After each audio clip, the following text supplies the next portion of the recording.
changes things, so.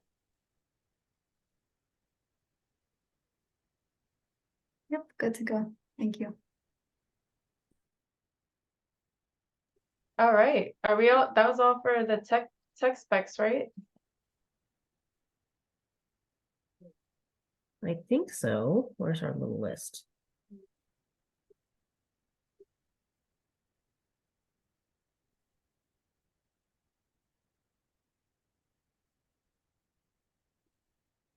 Yeah. Beautiful.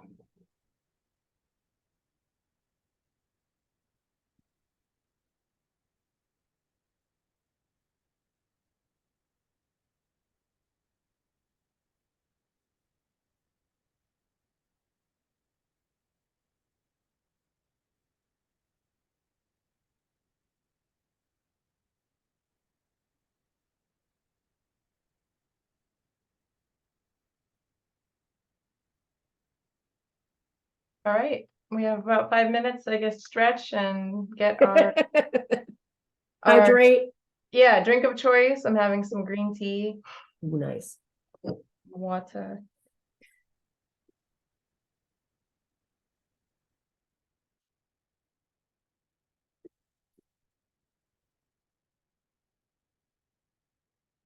Folks who are joining us, we'll start in a couple minutes.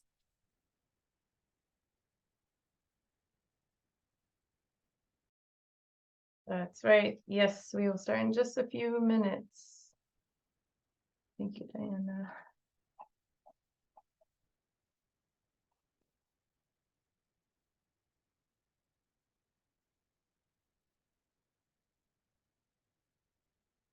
I'm gonna get our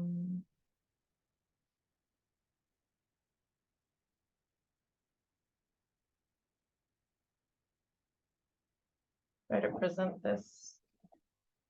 You'd think after a couple years on Zoom, you'd be a pro.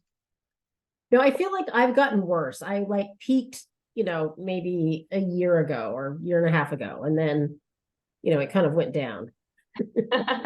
There's always something new to learn on Zoom. It's never- Yes. That's true. That feels validating. Yeah, and they've updated a lot since Totally. the pandemic, I would say. All right, can everyone see this beautiful? We can see like a slide and a half. Is there a way to like make it full screen or something? I don't know even what those words are. Let's see. I think I did present mode. It might be this thing. Oops, that was not a good circle. Yeah, Did that work? yeah. That's too big now. Yeah, that. Now, how do I delete my little thing? There we go. Is that better? Yes. And now how do I delete that little circle thing? I think it goes away after a while. Oh, the drawing. Yeah, I love that drawing so much. And I always forget how to delete it. Wait. Hello, welcome everyone. I see a few more folks trickling in. For those who are expecting Vanessa's face tonight, I am facilitating in place of her. She had to be at another, actually late night evening project meeting. My name is Jem Marasigan. I'll reintroduce myself shortly, but yeah, I'll be the facilitator for tonight. I'm usually behind the scenes supporting Vanessa with note-taking and action item recording. We'll start in just a couple minutes. We have, yeah, it's 4:58, so feel free to stretch, get your hydration of choice, and then we'll get started shortly.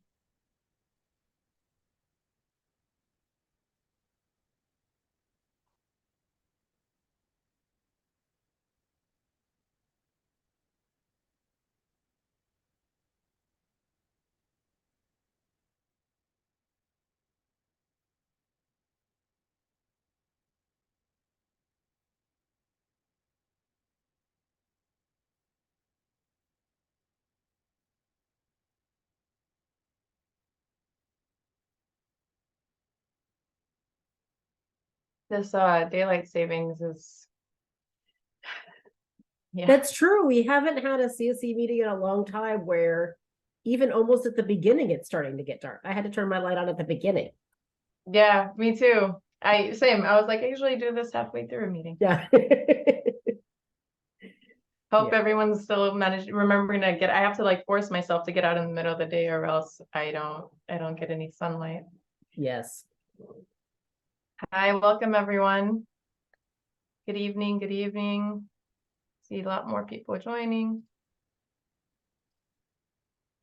All right. And I think we're at 5 o'clock, so we can get started. Good evening, welcome. For those who are expecting Vanessa's face, she will be sorely missed tonight as she has to be in another project meeting, but I'm happily taking her place. My name is Jem Marasigan. I was supporting Vanessa in the facilitation role, and I've led a few in the other CSCs, like Fresno Community Steering Committee. It's my pleasure to lead tonight or help facilitate tonight's call. I know we have a lot we want to cover, lots of rich discussion and updates for everyone here. And as a reminder, this is going to be our last meeting for the year. So really glad to see this great turnout. And I believe we can get started shortly, or we can get started now. Awesome, Bianca, we see your note. We'll run through the housekeeping now, so that'll hopefully buy folks some time to get settled in. All right, so as usual, we're going to go over some logistics and Zoom instructions. I know this might be familiar for all of you, but it's always helpful to have a little bit of a refresher. All right, and so we can have simultaneous interpretation. These are some instructions for how to access the interpretation. As a reminder, you have to join either in English or Spanish language to hear the meeting, as simultaneous interpretation will be happening. So on your Zoom desktop, if you're joining by computer, you'll hover over to the globe interpretation icon, and after hitting that will open up a drop-down menu where you can select your language of choice, whether listening to it in English or Spanish. And if you are joining through a tablet or an iPhone or a phone, you'll look for these 3 dots that say more, open that up, and then you'll find the language interpretation option, and that'll open the language selection of your choice. Again, select Spanish or English to hear the meeting. And if you have any questions, please feel free to reach out to myself, my colleague Diana, and we can help you in getting you set up. I'm going to hand it over to Tanya, who will provide the instructions as well before we move on. Thank you, Jane. Buenas tardes a todos, bienvenidos. Este es un recordatorio de que estamos proveyendo interpretación simultánea como siempre para estas reuniones y les vamos a dar las instrucciones nuevamente. Si ustedes ingresaron con una computadora van a ver el icono de un mundo en la parte de abajo de su pantalla. Por favor, seleccionen ese icono y seleccionen el canal de español. También los invitamos a silenciar el audio original para que solo escuchen la voz del intérprete y no escuchen 2 voces a la vez. Si ustedes ingresaron con una tableta o un teléfono móvil, sus opciones son un poco diferentes. Tienen que tocar su pantalla, van a buscar los 3 puntitos, van a donde diga más o more, seleccionen el canal de español donde diga interpretación de idioma o language interpretation. También nuevamente silenciar el audio original. Y por último, el botón que diga done, listo o finalizado para que ya nos puedan escuchar en español. Si necesitan ayuda o no pueden ingresar, por favor nos dejan saber. Thank you, Jen. Awesome. Thank you, Tanya. I'm seeing a chat. We're not hearing interpretation, so let's, yeah, we can troubleshoot that first before we move forward. It's on our end. Are you hearing it? Mari, I see you nodding. Yeah, okay. Oh, I see a few folks. Well, we probably have to talk so that they could tell if they're hearing it or not. So I'm just going to keep randomly talking so you could let us know. I think it's Linda and Bianca. Can you hear it now?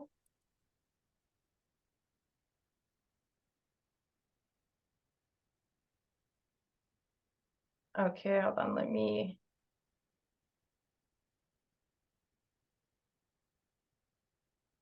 All right, yeah, we'll keep talking. So I'll just keep going through our housekeeping and then I'm gonna keep an eye on seeing if folks are hearing it or not. So as again, my name is Jen Marcigan. I'll be the facilitator tonight and I'm joined here by Diana, who you've already heard from. She's here to support with notes and tracking action items. We're also joined by Stephanie and Rocio from the Air District. And before we kick off the meeting, we want to just go over some housekeeping per usual to kick off the meeting. Just going to pause to see if folks are able to hear the interpretation or if people are still unable to hear that. So it Okay. seems like some people can, but Linda and Bianca, the ones who said they couldn't before, can you all hear the Spanish?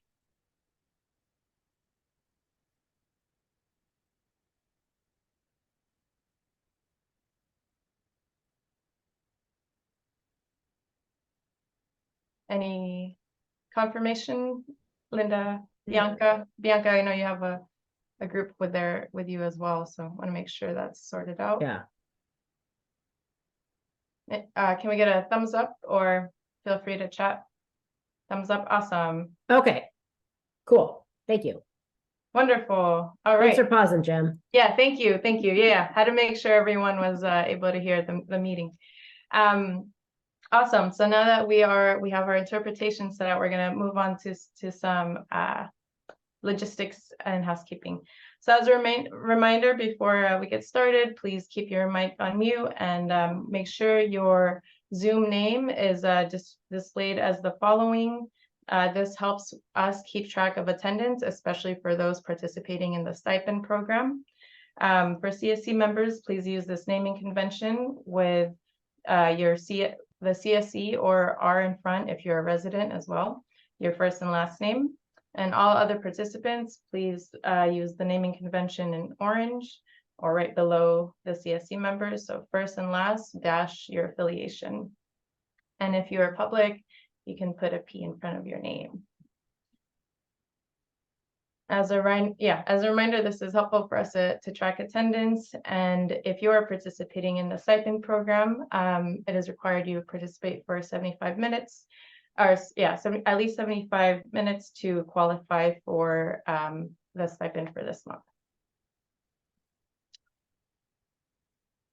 And just a few more reminders for being on Zoom.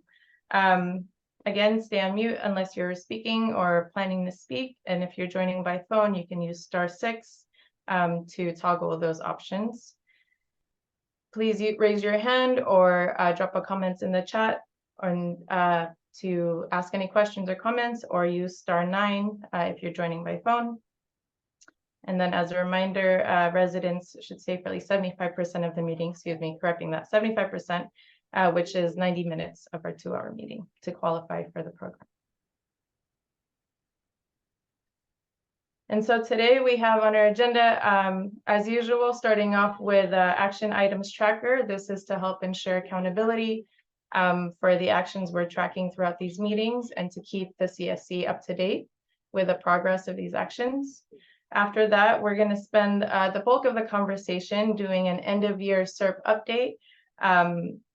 It'll be a review of the implementation and planning for 2024.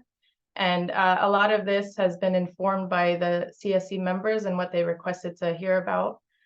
So really exciting to cover that today. And then we'll proceed with standing updates. Yes, Steph. Hi, Jem. Good evening, everyone. This is Stephanie. I'm just noting, I actually think we did have an addition to this agenda, which will be the methane task force providing their updates as well. So just noting that that's not reflected in this agenda, but they're here tonight and really excited to present their final inspection report to the community. I think, and Rocio can post in the chat the agenda as well, just so we can have updated time marks for when we plan to have all these items. Awesome. Thanks, Steph, for that correction. And will that be happening during the SERP update? So we're going to go ahead and kick it off first at 5:20, and then we'll move on to that SERP update presentation as well. Beautiful. So correction, we will start with the, methane task force update, and then the bulk of the conversation will be the end of year SERP implementation update. Thank you, Steph. Thank you. Following up with the standing updates, and then we'll wrap it up and talk about next steps and agenda setting.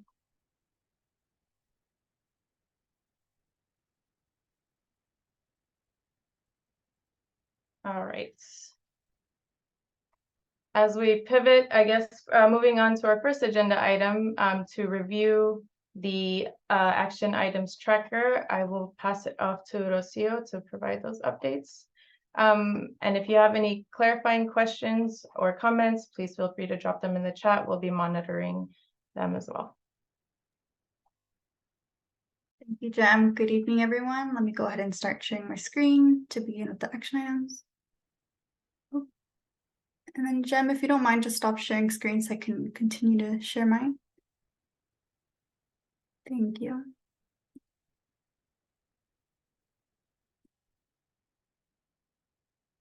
Okay, can everyone see my screen? Yes. Awesome. Thank you. So today we don't have any action items in progress, so we can continue to the completed action items. So beginning with the first one, Valley Can was actually at the last CSC meeting where they announced to the CSC and invited them to attend the Tune In Tune Up event at KC Fairgrounds that took place on October 28th. And so if you have any questions, feel free to reach out to Valley Can. The phone number is right here. And then moving on to the next action item. So in the last CSC meeting, there was a question on information that is needed for the passenger vehicle replacement program. And so if you go ahead and click on this link right here, it'll give you more information about what documents are needed. And you can also feel free to reach out to our grants department or Valley Can. Both of their numbers are right here as well. Or if you have any questions, feel free to reach out to them or us.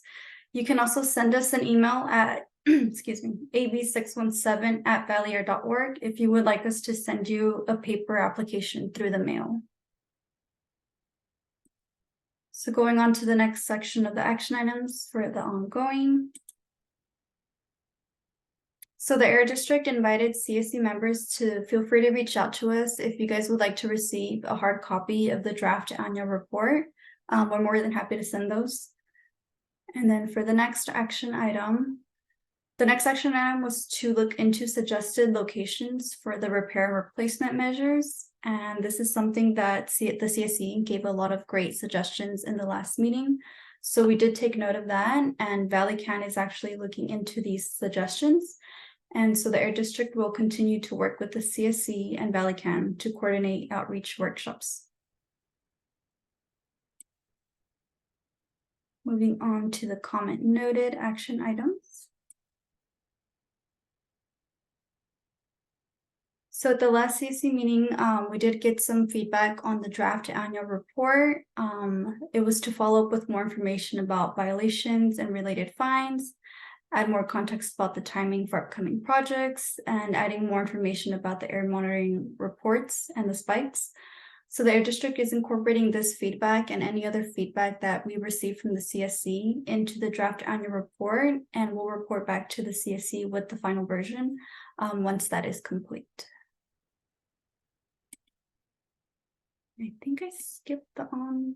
Oh. No, so that would be the end of the action items. Is there any questions? I see, Yes, Linda, Linda. oh, go ahead. Go ahead, Linda. I had a question. I have asked more than a few times at every meeting to have our bike paths that, remember when we had the in-person meeting and everyone kind of wrote down different ideas, and I don't feel like it's been sent out, or maybe I didn't get it. Do you know what's going on with that project? So I had Linda, that question, and then another question was on the passenger replacement vehicles. I thought that the Air District was going to CARB to see about getting it up to $20,000. Is that something that we're still waiting on? Should we advise people to wait? Do we have an update on that? And that was it. Thank you. Thanks, Linda, for both of those questions. And this is Stephanie from the Valley Air District. To your first question about bike paths, we will have a small update tonight. And I just want to check, are you asking about to see the feedback that we all received, or to kind of see next steps about the measure? Well, both. And I was just hoping that we could kind of view what the community had come up with. Oh, yeah, And for I sure. still haven't seen anything. Unfortunately, I wasn't able to attend that meeting, so I've just been curious for months Oh what my the gosh. community had said. So Yeah, I would like to of know course. about that. Yeah. And then also the RFP on the sidewalks, if we've gotten that. And I think there was 2 RFPs out, and I didn't see those on the agenda. So sorry to bring it up a little late, but No, just that's curious really about great. those. Those are great questions, and I'm going to dig into those into the presentation, but I'll just kind of provide a quick update since we're talking about them. We can definitely share in the chat so after the in-person meeting, we compiled all of the notes that we got, and they're posted on our website. And so we're happy to share that kind of in the chat right now, so that you can kind of view those. But to your point, just about kind of next steps, I know that we are working with the city, and I know I see Steve and then also Mike are here as well. And so really soon here, we're planning on scheduling a meeting to kind of continue the conversation about bike path and then sidewalk improvements as well. For those measures, I know that we provided an update that the city is entering into an RFP for their design work for their paving projects. For the next steps for this bike path project, we'll kind of work with the city to see what projects that we can work with them on. We don't need an RFP process for that measure. And then related to the passenger vehicle replacement, I think as folks might remember, the Shafter community, I think, was very supportive and prioritized that increased incentive amount of $20,000. So that's something that's already that is already kind of folded into the community emissions reduction program, or our CERP. What we need right now, and kind of the last step in the last kind of like stretch here, is we are working with Valley Can, who they came, I believe, the last meeting to talk to us just to kind of start thinking about implementation. We're working with them to figure out details of the administration of the program.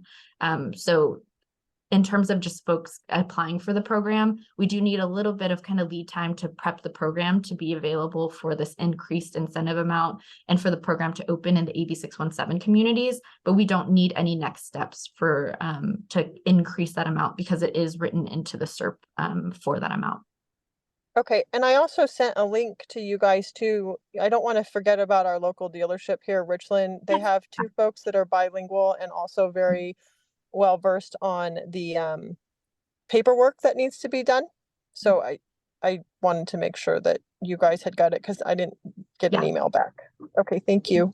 Thanks, Linda. We shared that information with Valley Can, and we'll follow up with them. I think it's a great idea to coordinate with folks that have that experience. And so we'll work with Valley Can and also the CSC as we're starting to think about those passenger vehicle replacement community workshops. I think that's a great suggestion. Thank you for sharing that. Thank you, Steph, Thank for you. answering that. And then I did go ahead and just drop in the chat the link to the notes that from the in-person meeting that took place in May. And I'm happy to take any more questions on the action items. I don't see any raised hands, so I'll pass it back to Jen. Thank you, Rocio, Stephanie, and Linda for the great questions. Keep them coming if something comes up as we proceed with the meeting, feel free to just drop them in the chat and we can address them as they come. All right, so now we'll transition onto the oil and gas enforcement inspection report. I believe we'll be hearing from Elizabeth Rodriguez from CARB to provide the update on that. Yeah, Thank you, Jen. Oh, sorry, Stephanie. Oh, Ellie, I was just hoping to maybe set you up and provide a little bit of context for this item as well. I know you're going to talk about it, but I think maybe just as a quick reminder to folks, and I think folks might recognize a lot of people that are regularly on this call. I just want to acknowledge that there are a handful of folks that might be new faces because we do have our methane task force here with us. And as a reminder to folks, our methane task force, it's a joint effort. It's led by the California Air Resources Board, which Ellie is here from CARB. It's also with CalGEM and then the district. They've come to several of our meetings this year to provide updates about these inspections that they're doing in the Shafter community. And Ellie is here to provide her final, or the methane task force final updates and the inspection report. So just wanted to provide that quick context. And I know, Ellie, you're going to chat about it. So I'll pass to you now. Thank you, Stephanie. Can everyone see my screen? Yes. So hello, everyone. Good evening. Buenas tardes. My name is Ellie Rodriguez. I am an air pollution specialist with the California Air Resource Board, as Stephanie mentioned. It's a pleasure to be here this evening. I will be giving the Methane Task Force Shafter Wasco inspection summary. Before we begin, I did want to briefly go over a few items. I will be kind of talking at a slower pace just to give our wonderful interpreters the opportunity to translate the information for those members who are Spanish speaking. In addition, I would like to ask that we hold any questions till the end of the presentation. And with that being said, let's get started. The Methane Task Force is a joint effort led by the California Air Resource Board, the agency that I am a part of, and the California Department of Conservation's Geologic Energy Management Division, or CalGEM. CARB and CalGEM were directed by Governor Newsom to identify and respond to methane leaks from oil infrastructures near communities like Shafter, as well as address the outsized impact methane has on climate change. In recent months, the Methane Task Force has partnered with the San Joaquin Valley Air Pollution Control District to conduct joint inspections of oil and gas wells in Kern County. Among those inspections were the Arvin and Lamont inspections that occurred in May, and most recently, the Shafter Wasco inspections that occurred in September. I would like to note that the joint inspection efforts were in addition to the regular inspections that are performed by each agency. While the inspections have been a joint effort between the three agencies, each agency has specific authority to address leaks from oil and gas wells. These authorities were the basis for all enforcement action taken during these inspections. For example, CARB has the authority to ensure compliance with CARB's oil and gas methane regulation, or COGR. COGR requires that oil and gas operators that are not subject to local rules add emission controls and replace any high-emitting equipment. COGR also requires that operators inspect their equipment for leaks and repair those leaks accordingly. On the other hand, CalGEM has broad authority over oil and gas operations to ensure wells and facilities are kept in a leak-free environment, and that they are following safety and environmental requirements. Finally, the Air District has primary authority for stationary sources of air pollution, including oil and gas operations. This includes the requirements to obtain district permits. These permits can be for vapor release and recovery equipment, and they have the authority via a memorandum of agreement to enforce COGR on CARB's behalf. Now that we went over a little bit about the Methane Task Force and the authorities of each agency, let's dive a little bit deeper into the Shafter inspection efforts. The Methane Task Force coordinated with the San Joaquin Valley APCD to support joint oil and gas inspections that were informed by the engagement with the Shafter Community Steering Committee. I would like to take a moment to thank the Shafter CSC members for being such active participants and engaging with us throughout the process. The selection of Shafter represented an opportunity to engage with an Assembly Bill 617 community that identified oil wells as a top air quality priority. On June 12, 2023, the Methane Task Force engaged with the Shafter CSC to provide an overview of efforts aimed at addressing leaks from oil and gas wells and to receive feedback on a proposed inspection plan. During this meeting, the CXC expressed concerns about potential safety risks from leaking wells and a desire to be informed about possible co-pollutants found in gas leaks. Additionally, the CSC requested that the inspection plan include wells outside of the Shafter boundary.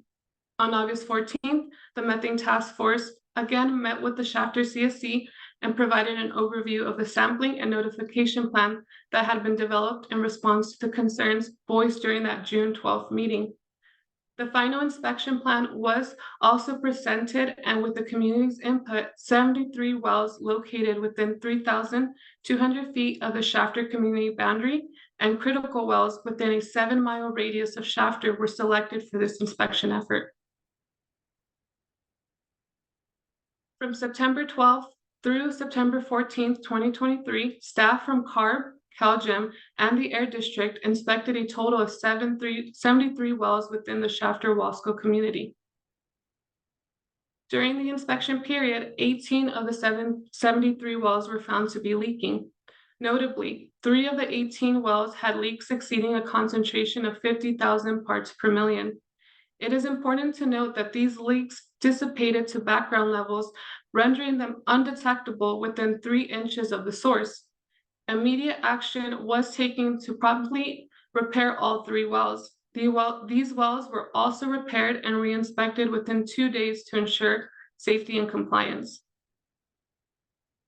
In addition, none of the wells inspected presented methane concentrations detectable above background levels beyond 3 feet from the well. Therefore, no samples were collected for analysis. During this inspection effort, the Methane Task Force will continue to evaluate this plan and all efforts in its response to community concerns. As of September 15, 2023, all leaks subject to CARB's oil and gas regulation have been successfully repaired and re-inspected. And as of November 6, 2023, all leaks subject to CalGEM's regulations have also been successfully repaired and re-inspected.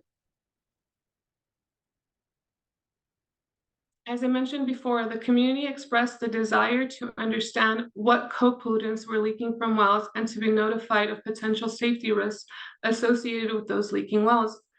In response to those concerns, the Methane Task Force developed a comprehensive plan for sampling and analysis and for the notification of safety risks.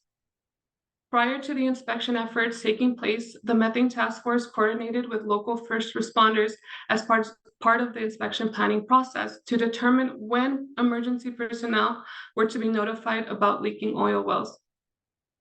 It was determined that the local fire department and California's Governor's Office of Emergency Services would be notified if methane was detected above 5,000 ppm and at a distance of 3 or more feet from the leak. And the leak could not be fixed before Methane Task Force inspectors left the site. The Methane Task Force decided it would defer to local emergency personnel on whether there are any safety risks associated with the aforementioned leaks and what follow-up action would be needed, including notification to the local Shafter community. During the inspection effort, the local first responders were not contacted since none of the leaks observed met the threshold established. Moving forward, the Methane Task Force will defer to local first responders for when they would like to be contacted during inspections. The sampling and analysis plan that was developed was meant to provide a point source gas speciation where methane was detectable above background levels at 3 or more feet from the leak source. The plan was as follows. For wells where methane is detectable above background levels, 3 feet or more from the well, a first canister sample would be collected as closely and as safely as possible to that leak source. And a second canister sample would be collected at the point at which methane dissipates to the background.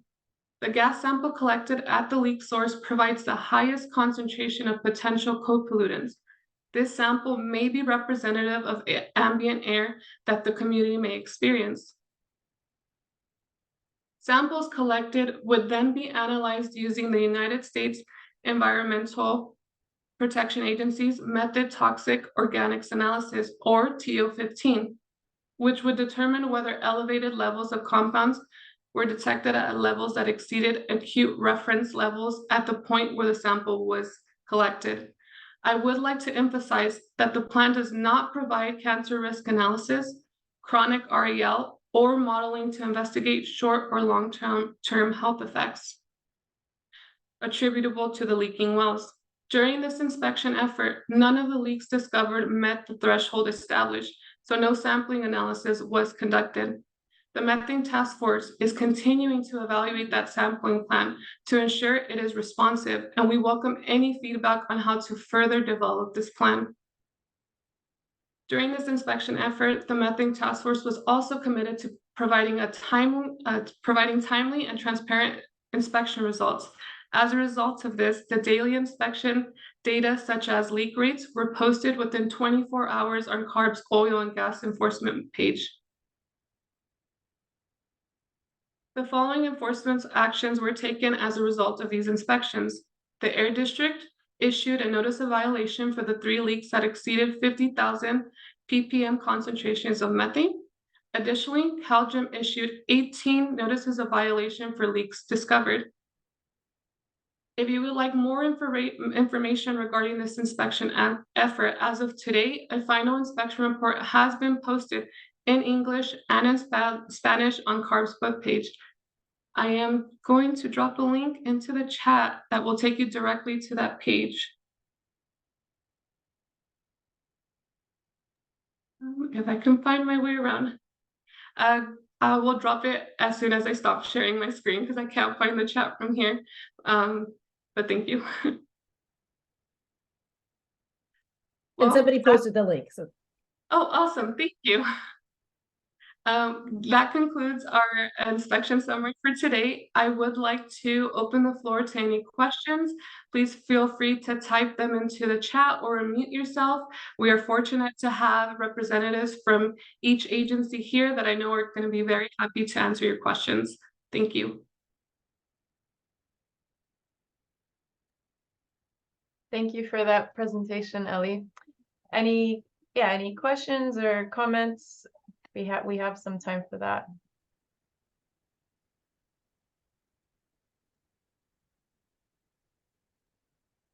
This is Stephanie. I'm just noting that I see Bianca's question about getting hard copies of the inspection report. We'd be happy to send them to you. Bianca, if you could just let us know how many and whether or not you want them in English or Spanish. Feel free to put it in the chat, or you can also just call Rocio tomorrow or later this week or email her and she'd be happy to send them out for you.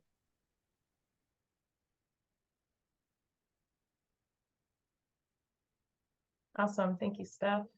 All right. I don't see any other questions in the chat or any raised hands. So I guess at this time, we can transition to the end of the year SERP implementation review and planning discussion. I can't believe I'm saying end of the year because I don't know where 2023 went. But as a reminder, the goal of this agenda item is, one, to celebrate the progress that the CSC has collectively achieved this past year, as well as to get a head start on identifying measures that the community would like to prioritize for the upcoming year. So these measures are beneficial to the community as they have the potential to prevent emissions and reduce emissions in your community, as well as filter pollutants that are already present. So today we'll be hearing from the Air District, who will be providing updates on air filtration, urban greening, road paving, and sidewalk installation. And these are, as a reminder, these are measures that the CSC has, they've expressed that they want to hear more about. And so that's how the Air District prioritize these items.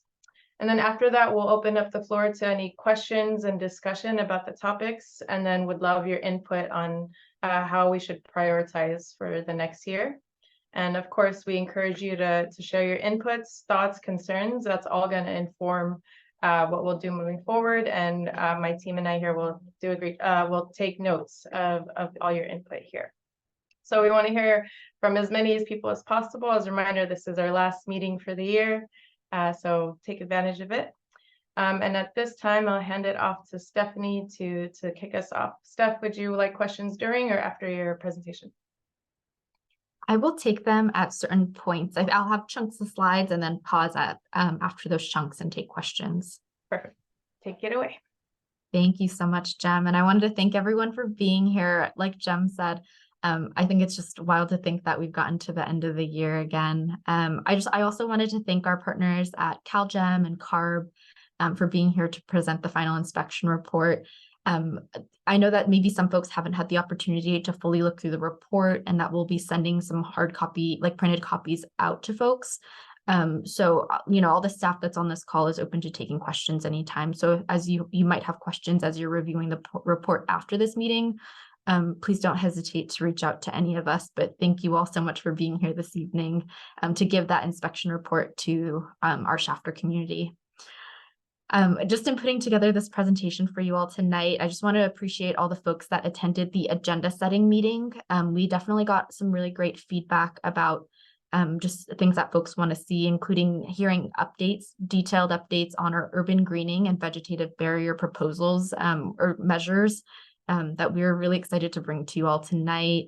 And then also just, I think just feedback on folks really wanting to see how we're doing high level in implementation. You know, we've all been working together for several years now on the implementation of AB 617, to implement these clean air strategies, to see improved public health, to see reduced emissions in the community.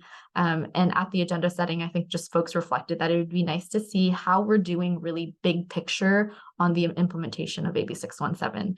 So that's what we'll be planning on doing an update on tonight. I know that as we're going through the presentation, I'm happy to answer as many questions as you all have, but I think this meeting also is a great opportunity that if we want to deep dive into any of these measures, we can kind of plan to pin those and prioritize those as we're thinking about our meetings for the upcoming year. So with that, I am going to go ahead and share my screen. And I will kick us off on this presentation. So again, this is our AB 617 implementation. This is our 2023 year-end review.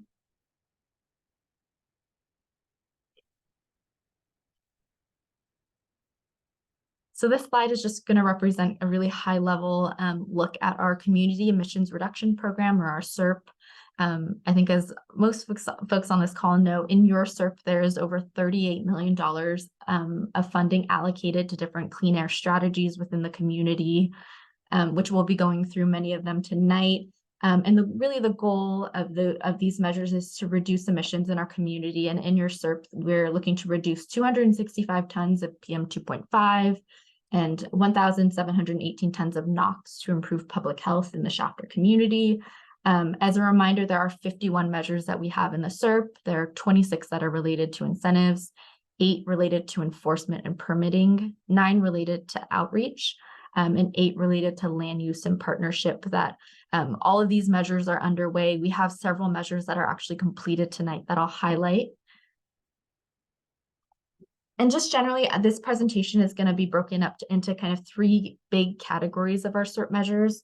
The first that I'll go over, and I'll go over a few slides and pause at the end, is the measures that are more geared towards residents. And so just as a reminder to folks, some of those include, for example, our residential lawn and garden program. So that's exchanging lawn and garden equipment. We did a mower exchange event in the Shafter community that was really successful. And so we are very close to the pot of funding that we have allocated. We have about $18,000 remaining in that pot of funds. Our Dial-A-Ride program, which I'm excited to share updates on, we've actually finalized the contract with that, and so that measure is completed as well. Some of these other ones, for example, are Tune In, Tune Up, and so that's our passenger vehicle repair measure, as well as our passenger vehicle replace measure. You'll see that these still have their funds in them because we just last meeting started to discuss with you all how we're going to implement the program. And like I shared earlier in the meeting, and I will in a little bit more detail in these later slides, those are programs that we're excited to kick off with you all. And then there are a couple of measures that we have open that you all have been such great advocates for and sharing information in the community, like our fireplace change-out program and also our air purifier program. So I'll get into a little more detail of a few of these measures. So for our residential lawn and garden program, we do have in the CERP allocated $100,000. So far, we've spent a good amount of that funding. We spent about $81,000, which is 195 units that are in the community, which is definitely a really big impact. Again, these are really local emissions that are impacting families. It's lawnmowers that are being used, right in your homes. And so we're really glad to see almost 200 units replaced in the community. Currently, we have funds for about 40 more units. And as most folks might remember, back in November of 2021, we did hold an event to exchange over 100 mowers in the community. And it was a really great opportunity to be able to, one, allow folks to not have to go out of their way to, get rid of their old unit, which is a part of the program. It was almost a one-stop shop so that folks could get rid of their old unit and pick up a new one, all in the same place. So that was a really exciting event we had. And so next steps that we wanted to discuss with you all is in the last few weeks, I have heard some interest in wanting to bring back this measure. and potentially discuss adding funds to be able to hold another in-person exchange event, potentially in 2024. And so that's something that we can plan to bring back. I know that we did talk about it recently, and there were some folks that were interested and there were some folks that weren't. Given the case that we have had a few CSC members reach back out to us about potentially wanting to discuss holding an in-person event, that's something that we're open to discussing with you all and would love to hear feedback from the group if that's something, if an in-person mower exchange event, another one in the community, is of interest. If that's the case, please feel free to let us know. And then also I'll talk about our residential air filtration program, which is the program to give away free air purifiers in the community. The Shafter community has been such has been literally in this committee itself, for being a relatively small community compared to our other AB 617 programs. This community has done such a fabulous job of spreading outreach in the community, sharing this information with your friends, your neighbors, your family. We've had 640 units given out throughout the community, which is about $127,000. There's, like I said, I know that I've heard definitely myself of all the great outreach that community members are doing, but we still do have lots of funds for the measure as well. So we will continue to do outreach on this measure. Including, this is something that we've kicked off in our Fresno and Stockton communities, is to potentially hold events in the community where we bring the filters, have folks sign up there, and then distribute it out in the community. So they could see the unit, they can fill out their application with someone to help them, and we can distribute it there. They don't need to wait for it to come in the mail, and we can be there to actually physically help them with the application if it's the case, that I know some folks are maybe wary, they don't know if it's a real program, if they're going to get a device. In our other communities like Fresno and Shafter, Fresno and Stockton, we've been doing this and it's been working really well, and we've been able to distribute quite a few units. If folks know of any really big events that are happening in the community, for example, like a food distribution event or something related to that we can maybe coordinate and collaborate with that organization to also bring air purifiers, please feel free to let us know about those measures. About those events. I'll pause here. I know I just shared a lot of information about these two measures. Does anyone have any feedback or any questions? Go ahead, Linda. I would really love to see in-person events if we could do it. I am a little disappointed from the other slide that we had so much funding in residential air filtration and we don't have as many people taking advantage of it, because those are great filters. So I'm kind of wondering where the hiccup is. So if we could do something in person, like we did the lawnmowers, that seemed to be a very successful program. I know we've kind of gone back and forth on that. I personally would really love to see some funds or at least another in person, because it was such a successful program. When we looked at your diagram that had all of the measures, that one used up all the funds, and that's great because that shows that people really want it. So I would really like to have that. This dial-a-ride thing, I don't really know what that is, but that seemed to be used all up, so that was good.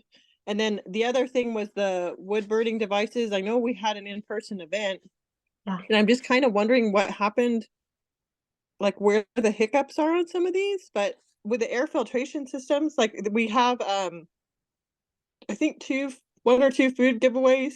I'm happy to try and get the information to you, or just any other events. Maybe I don't think we have any school fairs coming up, but I'm more than happy to get that, because I just really hope that residents would take advantage of that. It's so good, especially during harvest, which is what we just came out of. So I'll send you as much information as I can, but I would really love to see more in person. While we're kind of on that topic, how much longer does Shafter have these funds available before they're gone? Like, are we coming up on the mark yet? Because if that's the case, I kind of want to be aggressive about getting this stuff out into the community before we lose it for Shafter. Yeah, that's a great question. I heard a couple of things that I'll maybe just reiterate and just see if I've collected that feedback correctly. I'm hearing support for or your interest in supporting another lawn and garden event, just because it is a measure that's close to almost being fully funded. Also, I'll talk about dial-a-ride and I realize that's something that maybe folks don't have as much information on, like the actual implementation of the program. So I'll give more information about the dial-a-ride program as well. The fireplace change-out program, we did hold an in-person show and tell event, and we did have some interest after that and folks submitting applications. But I do think, Linda, that I would assume that maybe folks, as summer rolled around, maybe folks forgot about their fireplaces or it wasn't top of mind. And so as this winter wood burning season is kicking off, we are re-upping the outreach that we're doing for the program and hoping to get the word out again for this measure. But I totally agree. I do think some of this maybe is also timeliness of when folks might be thinking about taking advantage of these programs. And so I know our outreach team is working hard to get the word out about this program again. And then also for residential air filtration, please, again, if you know of any events that are happening in the community, please feel free to share that with us and we'll look into whether or not it's possible for us to coordinate and also give out free air purifiers at these events as well. And then just in terms of your question about kind of funding deadlines, I know that we've talked generally high level about the program and that there are liquidation deadlines. We are spending funds and generally with these implementation funds, there are some deadlines, but I don't think we've gotten to the point where it's a red flag of us not being able to spend the money or like losing the money. And so I do agree with you. I think there is some urgency of, of course, wanting to get these resources out to community members, especially like you're saying, like, if, as harvest season passed, we want to make sure that folks are getting purifiers into their homes. And so I know that CARB is working hard kind of as our year one communities, which Shafter is a year one community, on kind of giving direction of what happens after the 5th year. But overall, we're still committed to working with you all to spend these funds in the community. And I don't think it's gotten to the point where, we're not gonna, we'll lose the funds and not being able to spend them in the community. Okay, appreciate it. Thank you so much. Yeah, thanks, Linda, for your questions. I'll keep going because actually we have a handful of other measures that I want to go over, including our dial-a-ride program. I'm going to in the next slide show some high-level information, but essentially this is a really cool service put on by the city of Shafter, if you're not familiar with it, where you can basically dial a ride. Essentially is the concept. You call and you get a ride. There's a rate for it. They also have fixed rates for certain areas within the Shafter community. And so we actually, for this program, finalized a contract with the city of Shafter, and they're looking to purchase 4 vehicles to be able to support this program before the end of this year. We also have our car share program, and I think we shared an update with the CSC that we were opening what's called a request for proposal or an RFP to seek an organization to essentially implement this car share program in the Shafter community. We did have someone submit an application and our district team is reviewing that application. And once it's reviewed, we'll work on contracting with that applicant so we can move forward with the measure. And then also this was an update that I provided a little bit earlier, but just generally with our passenger vehicle repair and replacement measures, we are working with Valley Can, who's our kind of like local on the ground implementer of these 2 measures, on the details of how they'll actually logistically kind of implement the program. And we do hope to open it kind of in the coming weeks here. And kind of as a next step, we will, of course, coordinate with Valley Can and then also CSC members to kind of think about hosting a tune-in, tune-up event in the community, as well as those outreach workshops that we were talking about. With that, I'm gonna review one more slide, and I'm happy to take any more questions about the rest of these measures I discussed. So this is actually a flyer for from the city of Shafter about their dial-a-ride services. If folks want a more in-depth presentation about any of these services, like the car share program, like the dial-a-ride program, we're happy to share more information and have the city come talk about these awesome programs. But generally, again, that measure that I just shared that we worked with the city to finalize, it would be, they have rates for just kind of like if you were to call and have this dial-a-ride come to your door to provide you transportation within the city of Shafter limits. And there's also some fixed routes that they provide as well for this program.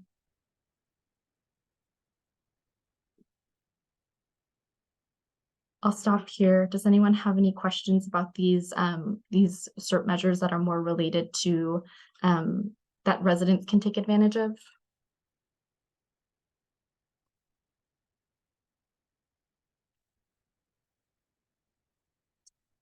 Not seeing any, but Jem, Diana, if you see anything else, let me know. I'm going to move us on forward to some of our measures that are more related to kind of overall community. Oh, No questions, just a request to have copies for the dial-a-ride flyer. sure. Can definitely do that. We will just set, yeah, any materials that get requested at this meeting, we will just share them all together and send it off in the mail tomorrow. Thanks, Bianca. Sure. I'm getting a request from Bianca to go back and take a picture of, get a screenshot of this.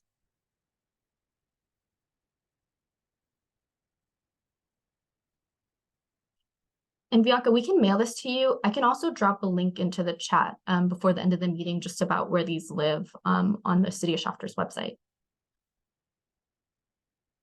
Thanks, Bianca. All right, so I'm going to move us forward to our measures that are more related to communities and schools.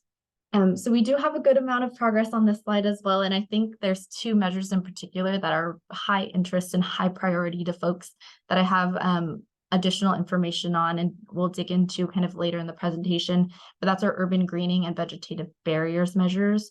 So I won't dig into it too much now, but we'll provide a bigger update kind of later in the slides. But we do have some progress with our EV charging infrastructure measure, some level 2 chargers that are out in the community. There is progress with our paving projects as well, with the City of Shafter and then also Kern County, as well as electric school buses.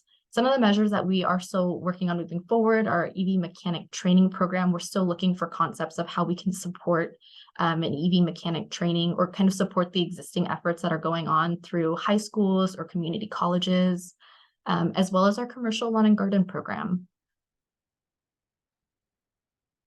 So in this next slide, I'll just kind of high level go over I know we've talked about this in a handful of our previous presentations, in terms of road paving, sidewalk installation, and our bike path infrastructure, or our bike path measure. Our last update is that we finalized the contract with the City of Shafter, and they're moving forward on their project on State Route 43, and moving forward kind of with the design part of that project, which is something that needs to happen before they can actually start construction. And so that project is moving forward with the City of Shafter. The other piece of the projects that CSC members supported was a project in La Colonia. And so we're happy to report that we did finalize the contract with Kern County to construct sidewalks, curbs, and gutters in La Colonia. And so Kern County, I know they have a lot of projects lined up, but they are looking in the next year to start the design phase also for their project as well, similar to what the City of Shafter is doing. As a next step for this measure, I know Linda asked, and I know folks are eager to kind of talk bike paths. And so we are planning on meeting with the City of Shafter to discuss bike path and pedestrian path improvements with this remaining. So far, we have, as you can see on the slide, we've used a little over 2 million. And so we have 1.275 million remaining in this measure for additional bike lanes or sidewalk improvements in the community.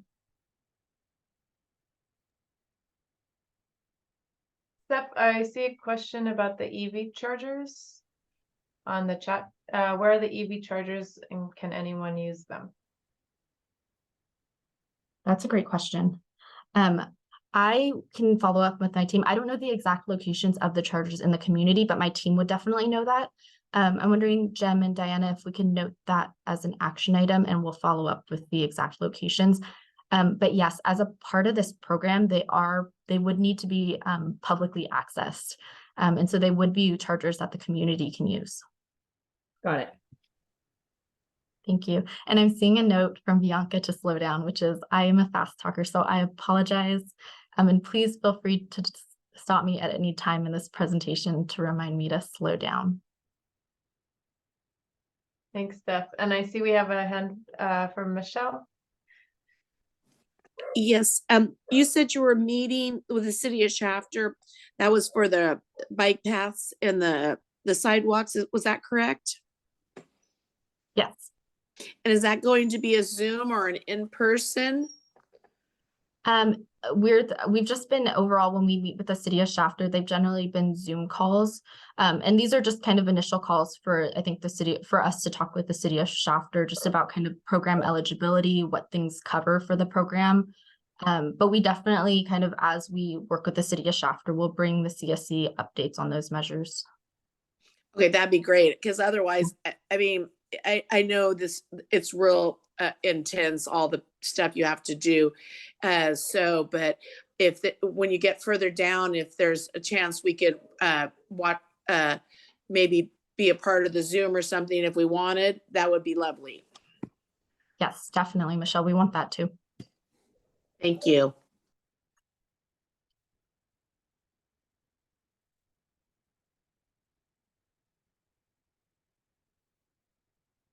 Jem and Diana, are there any other questions before I move us forward?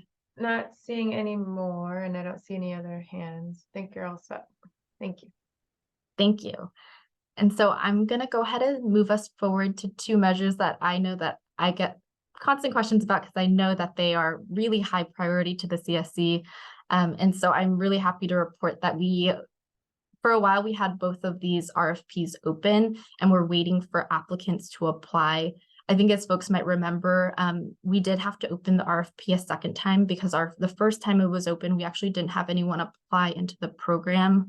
Overall, it is, I think, a challenging program. You have to have, of course, background to understand, planting trees and have to be responsible for maintaining them.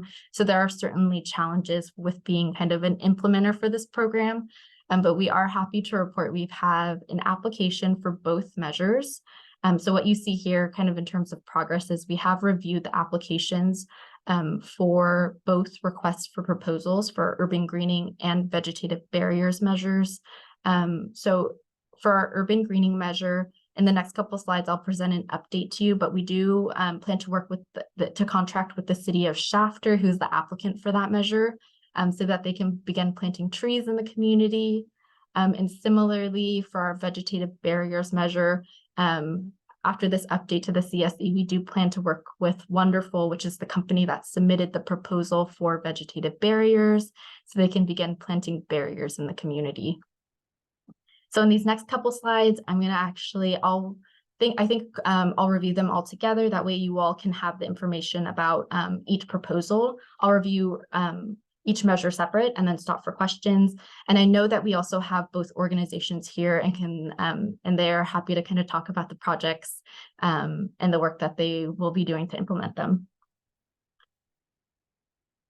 So I'm going to start us off with our urban greening measure. As an overview, the applicant is the city of Shafter, and they are looking to potentially partner with Tree Foundation of Kern, which is a nonprofit in Kern County. Overall, the funding that's allocated for it is $50,000, and then this would look to cover approximately 2 acres. For this proposal, they're planning on planting 50 fully developed trees. And I'm going to read off these locations, but they're actually mapped out so you can see them visually. But the 6 locations they're planning to plant in, that they do have the ability to plant in, because of course, for these proposals, all of the trees that are planted they have to have some either own the land or some partnership or connection with the people that own the land, and then also need to maintain them for a long time so we can make sure these trees that after they're planted will stay alive in the community. And so the 6 locations that they're planning on planting in are Veterans Park, Mantle Park, City Hall, Laredo Highway, from Cherry Avenue to Zerker Road, the Shafter Library and Learning Center, and then also the Shafter Animal Control Facility, which is right over by La Colonia. So those are the 6 locations. There are within kind of, something that we look into for these proposals is just making sure that they are supporting kind of sensitive populations. So there's a handful of schools like Grow Academy and Richland Junior High that these are planted near. And also just kind of very, I think as folks might see by the list, just very kind of community-centered areas. And so we're really excited for these locations. And here's a map of the proposed locations. So we have Laredo Highway streetscape here, along here, Laredo Highway. And then we also have the Learning Center, City Hall, Mantle Park, Veterans Park, and then also the animal control facility. Thanks, Steph. Really quick, I see a hand from Linda. Was it a question or comment? Go ahead, Linda. Oh, I can wait till she's done. Sorry. Okay. And I actually, thanks, Linda. We'll definitely get to you. I actually wanted to take a moment. I know that we have Mike with the city of Shafter here. And I just wanted to pass over to Mike just to speak about the project. I know that the city is really excited and is definitely looking to make improvements and plant trees in the community. So I'll pass over to Mike. Good evening. Thank you, Stephanie. Michael James, Director of Public Works for the city. I actually prepared the application on behalf of the city. A couple of months ago, the City Council adopted a resolution authorizing the city to participate in the program. The reason for selecting these particular sites, I should point out that we projected 50 trees. We were estimating approximately 40 of those trees would be focused on Lerdo Highway. Over the past 20 or 30 years, trees that were originally planted there have been lost. Either they've been hit by cars, or or they weren't really suited for that particular area, the tree species, I mean.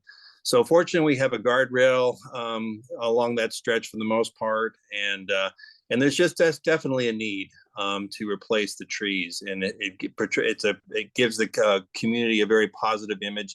It's one of the major thoroughfares into the city, and I can tell you, speaking on behalf of the city council, that the council is very on board with pursuing this project. And the balance of the trees are for other city public facilities, parks, Mantle Park, Veterans Park.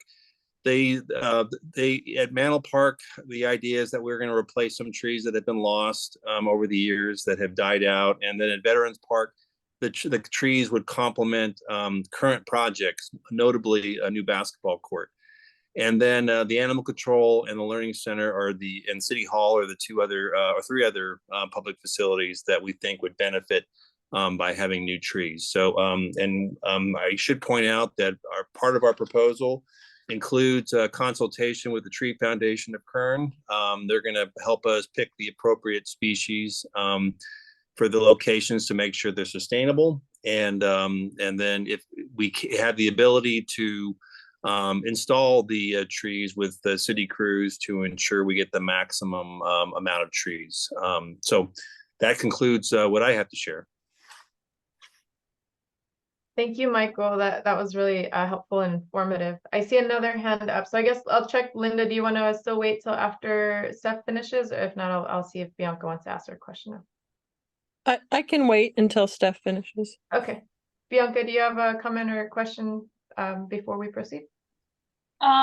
We did an exercise in the past that where residents wanted to see the green barriers, and I think it's not being considered any of the locations that community have said. And it's a lot of money given to the city, and the city just decided randomly it seems like a good location in certain locations, but at the end of the day, they're not respecting what community were wanting when we did the exercise of the mapping. So I think we should go back to check on those locations.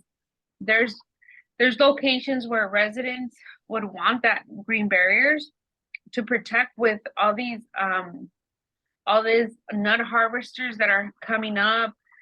We did a tour in the summer with the Air District for locations and not being considered. It's alarming at some point, but at the same time, it does show that it's not being considered the places that residents have been requesting. Steph, do you want to address the question? Okay. Yeah, very quickly. And I see Linda adding the same thing. And so Bianca, I think maybe you might be referencing, and I actually do know, I reference back to the exercise and we have been referencing back to the exercise where CSC members provided feedback. Most of that feedback, I will say, is related to vegetative barriers which is our measure to plant vegetative barriers such as oleanders to block pollution from sources of concern, such as like orchards or different facilities, or to plant them along schools to protect them, for example, from like a freeway. So this is we'll be discussing our vegetative barriers measures in a little bit here, but this is again our urban greening measure. And so for this measure, it's kind of planting trees to reduce pollutants, to provide shade to the community. And so that is a slightly different measure, but we will talk about vegetative barriers as well. Something that I do want to note is that I will say Lerdo Highway has been kind of time and time again in talking to the CSC. I know it's been a priority. I did see it noted in our social pinpoint exercise too, and both our vegetative barriers and our urban greening proposals, although it's a separate measure, this urban greening proposal does still provide greening at that space that on Lerdo Highway that I know was a high priority to folks.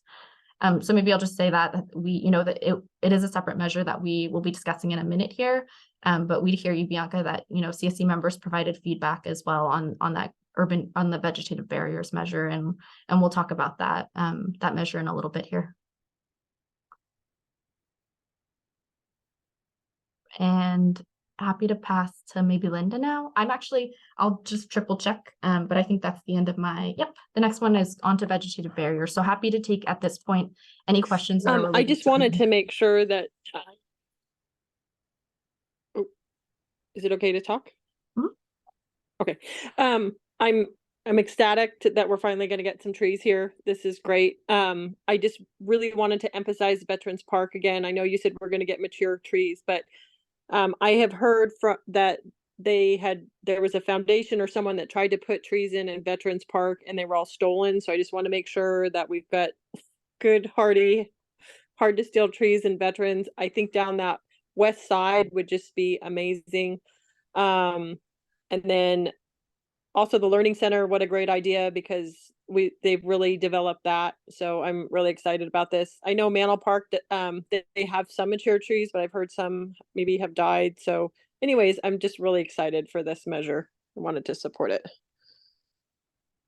Thanks, Linda. We're really excited too. I do think it's been a challenge to kind of find someone that, it is not every organization can kind of take this on. You need the expertise and you need kind of the ability to maintain those. And so we're really excited the city of Shafter is interested in planting trees in the community. So thanks, Linda, and seeing Michelle, your thumbs up. Does anyone have any other questions about this urban greening measure?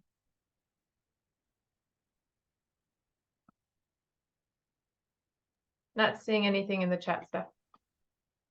Awesome.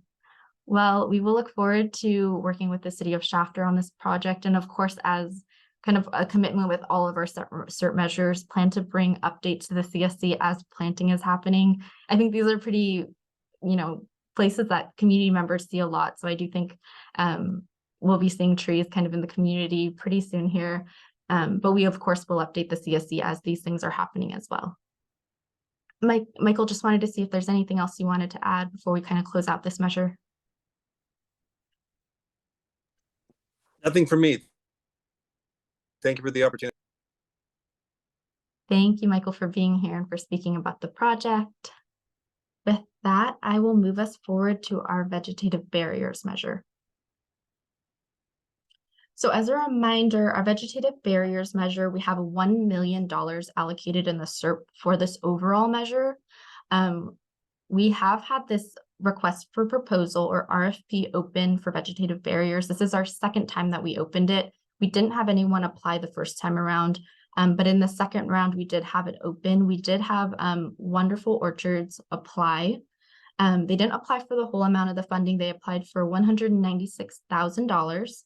And they're looking to cover approximately 4 acres of land in the community. And this was, I know, a recommendation of a lot of CSC members, but they're looking to plant 4,300 oleanders within these sites. And so the proposed locations that they are looking to plant in, again, I'm going to show a map too, so you all can see these things visually in the community. But there are 3 locations. And again, something to consider for these measures is it is something, in order for whatever implementer applies for this measure, they do need to have kind of right of way or else have access to the land so that they could go in and plant it and then also maintain it long term. So we ensure these things, you know, they're not just planted and die. We want them to stay long term so that they're able to provide benefits to the community for many, many years to come. And so the 3 locations that wonderful that they have access to, that they can maintain, that they're looking to propose to plant these 4,300 oleanders are 7th Standard Road from Driver Street to Cherry Avenue, Burbank Street, Santa Fe Way to Golds Avenue, and then Lerdo Highway Street, Cherry Avenue to Friant Kern Canal. So I'm going to go ahead and show these a little more graphically and visually so you all can see kind of what's here. And so this is the site 7th Standard Road, Driver Street to Cherry Avenue. And I will say just about these 3 sites, they are sites that, again, Wonderful has access to, that it's adjacent to their ranches that they can maintain long-term to ensure that they're providing benefits to the community long-term. So this is one site that we have on 7th Standard Road. We also have a site on Burbank Street from Santa Fe Way to Golds Avenue.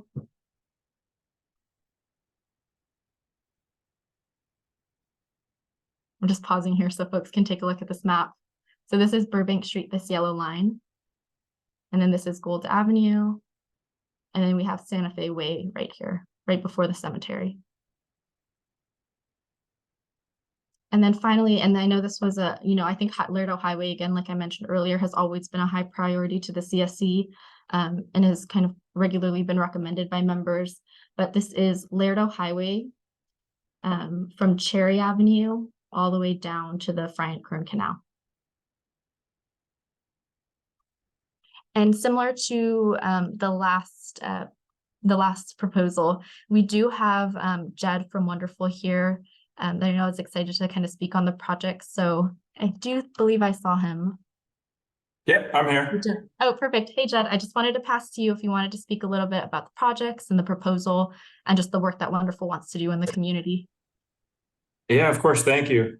Hi, everyone. This is Jed Wong, the Wonderful Company. I'm the Director of Real Estate. As Stephanie said, we're eager to get going on this project and excited and think it can, help deliver a benefit for the community. I think there was some discussion about where is the right locations. And so what we're proposing here is this actually ends up being about 5 miles of oleanders all told along Wonderful ranches. And, I think for us, it was actually quite a bit of planning and sort of listening. And I think we heard a variety of input, from the community and also, worked with the city and the Air District to understand where we could plant these. And it certainly turned out to be, more of a challenge than I appreciated going in. There are locations where you're dealing with utilities underground and power lines overhead, as well as needing to maintain a, significant right or a shoulder for cars to pull over safely.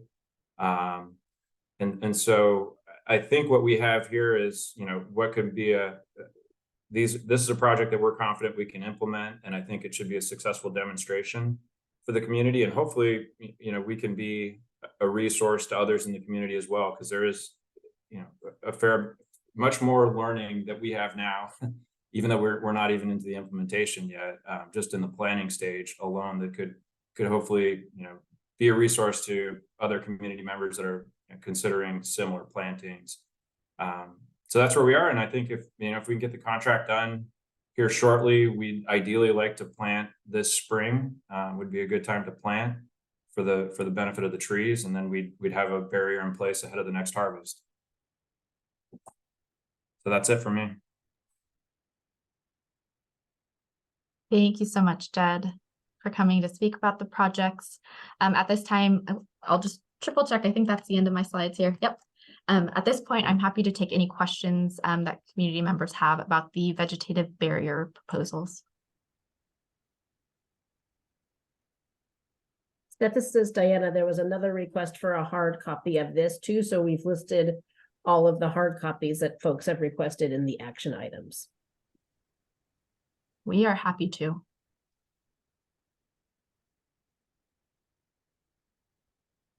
And Bianca, I maybe just want to get to the point that you made just about not seeing, the proposals not reflecting all of the locations that CSC members want.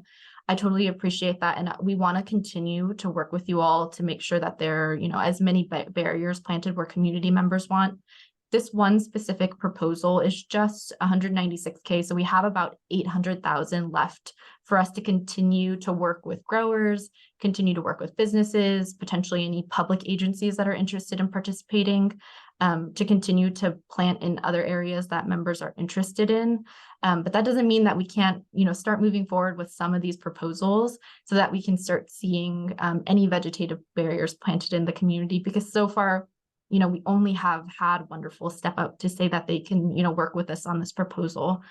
And so we can continue to work with Wonderful on these proposals, as well as still continue to work with you all to target other locations that we want to plant at, and perhaps use, Wonderful, like Jed mentioned, their experience going through this program to potentially work with other growers, to work with other businesses, to make sure that they are informed and know about this process. Because I know for Jed and just working with him and what he shared, that it's not an easy process to take a part of, and it's been a lot of learning for them. So for them to kind of be able to act as, I don't want to say guinea pig, but to act as, that person that is learning from this experience, can share their expertise with, other businesses, other growers that want to take advantage. I definitely think that's something that we can work with them on.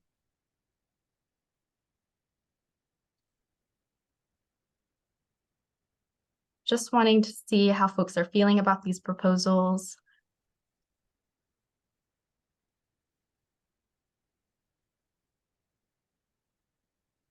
Maybe just feel it out if we're getting like a thumbs up on it. If we have more questions on it.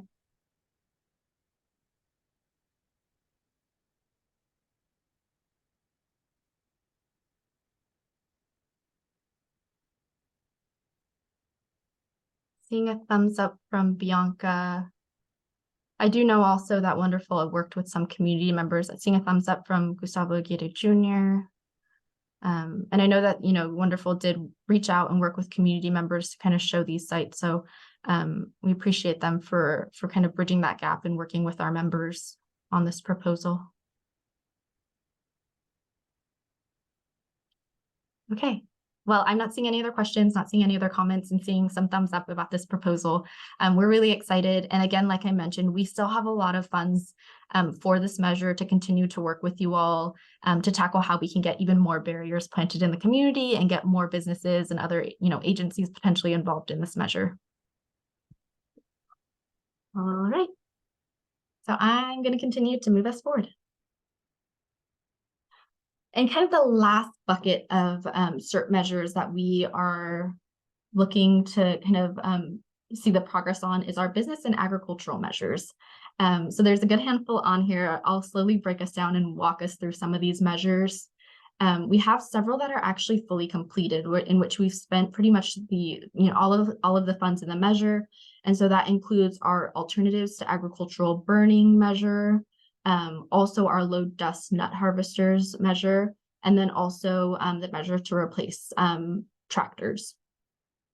And so we're really excited because as I think most folks know, overall in terms of kind of emissions that are happening in the community, a lot of these emissions do come from different, agricultural activities that are happening, trucks that are moving through the community.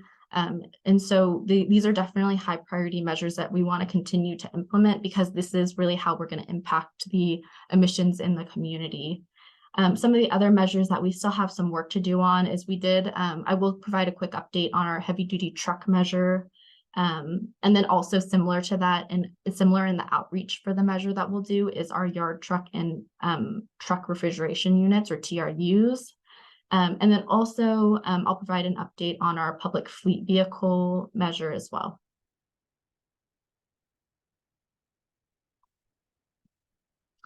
So I think a few meetings back, folks might remember we did talk about our heavy duty truck replacement measure and just kind of the challenges that are associated with implementing it, and just the new technology and the difficulties in businesses, especially small local businesses, taking advantage of the measure.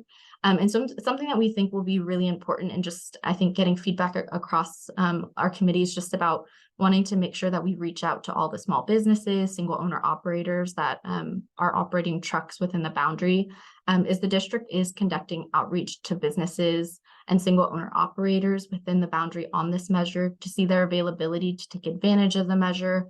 And so there is through CARB, truckers, they register with CARB. And so we were able to get a list of all of the trucks that operate throughout our whole valley, including our AB 617 communities. And something that we're looking to do probably in the next month here is to essentially reach out to all the trucks that are registered in the Shafter community. And we want to call all of these truck owners, businesses, to let them know about the measure, to kind of talk to them a little bit more on one about taking advantage, starting to think about electrifying their fleets.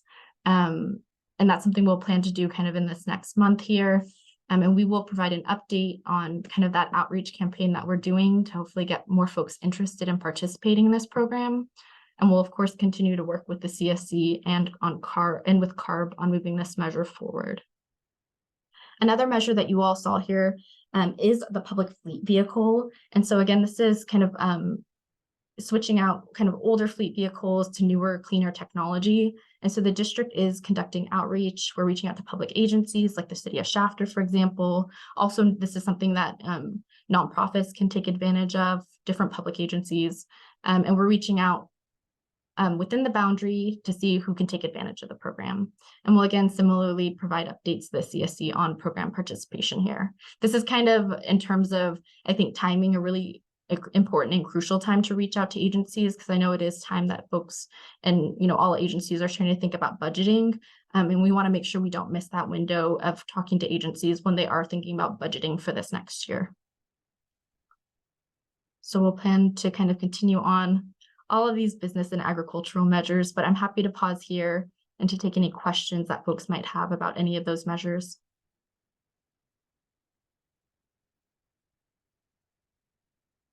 And maybe I'm going to step back a little bit and see if any folks are interested in anything on this list. So heavy duty trucks, we have talked a good amount about. We are doing a big outreach campaign. We'll hope to have more folks participating through this more in-depth outreach. And that's similar to that. Your trucks and TRUs are something that, would be a similar kind of group of people that we'd conduct outreach to. And I do see a question from Gus Jr. Go right ahead. Yeah, how's it going? Good evening, everyone. Gus here with the Central California Asthma Collaborative. And maybe this was stated already or will be stated in a later slide, but from all the incentives that have been invested thus far, like the alternatives to ag burning, low-dose snow harvesters, etc., has there been a total accumulation, or has there been a formula modeled for how much emissions have been reduced overall? Yeah, thanks, Gus Jr. for that question. We don't have a kind of a graphic or a total in this presentation, but I think this is a great time because I want to just remind folks that it is a resource that's available to them. I do want to share our tracker with you all. In just one second here. I'm going to stop sharing my screen so I can pull up our tracker here. And basically this tracker, like it says, tracks literally every single one of our CERT measures, whether it's an incentive measure, whether it's an outreach measure, whether it's an enforcement measure, and then it tracks just their progress. And this is something that our entire district team works together to update on a monthly basis to you all. And so in that tracker, Gus Jr., to get to your point, that tracker does track kind of the emissions progress with those measures. So let me just share my screen.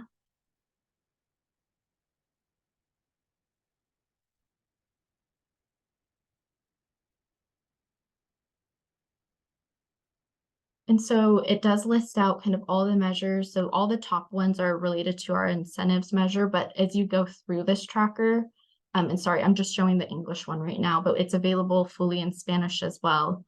But the top ones are related to our incentive measures. And then as you go down, there's reports on our enforcement measures, our outreach measures, ones that are related to partnerships and land use, And so our whole host of our CERT measures, we provide monthly updates on. And to get to your point, as you scroll through, you'll see kind of a general status update, kind of what's the most recent thing that's happened with the measure, what the original CERT commitment was in terms of like units or potential or funding, and what's been achieved to date. And then in the rest of the columns, you'll see kind of the emissions that are associated with that measure. And so for our top 3 measures here, these are agricultural measures that we've completed. You can see the emissions that have been reduced through these measures. And so these are the ones that are actually that have been achieved in the community. So for example, with alternatives to ag burn, we reduced almost just like 0.1 off, almost 100 tons, total tons of NOx through the community, and 183 tons of PM 2.5. But to your point, if it's, yeah, thanks, Gus Jr. If you all are interested in potentially seeing this a little more graphically, we can look to bring that to an upcoming meeting. Yeah, thank you. And then just the last part of the question for the achieved reduction, are these modeled? Are these like based on the equipment, the emissions that the equipment was replaced, or is it based on like air monitoring information from before the incentive was spent and after? Yeah, so these emissions that we have are related to kind of understanding the use in the community. So we're able to know kind of like model like based on the use of like X amount of equipment, like say a tractor. We can model kind of estimated based on like the use, the hours that it's being used, like what model year and all of that, the emissions that are being reduced in the community. It's not like air monitoring. We saw, you know, I'm not sure exactly how that would work, but it's not that we would, you know, there's air monitor attached to an equipment and we can see that that equipment has changed. Thank you. Does that answer your question? Okay. Yeah. Thank you for your question. And oh, yep, were we headed the same way? Yeah, I was also looking at the chat. Thanks, Steph. Yeah, so we had a question from Linda. Can we still move any funds to these programs that have maxed out? It looks like there were very successful ones and what folks needed, like low dust harvester. yes, this is Stephanie. Thanks, Linda. And it's certainly something that we can discuss. I know that we've kind of provided updates. There is one particular measure that I know we have been looking to move forward that we haven't had that much success in moving forward, just knowing having worked with the businesses that would potentially take advantage of. And that is our locomotives measure. And that's actually where, if folks remember, where we ended up reallocating funds for our vegetative barrier measure from, because there was support from community members to make that switch. So if folks are interested, it's certainly something that we can work with you all. If you all are thinking or interested in moving funds to potentially another measure like Linda is mentioning, like low dust nut harvesters.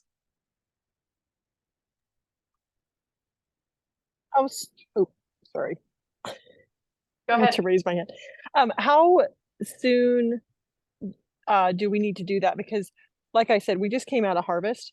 So if we were going to give more to, folks for the low dust nut harvesters, I don't know how long it takes to go through the grant process and order them so that they would have them for next year so that we don't have as much dust in the air.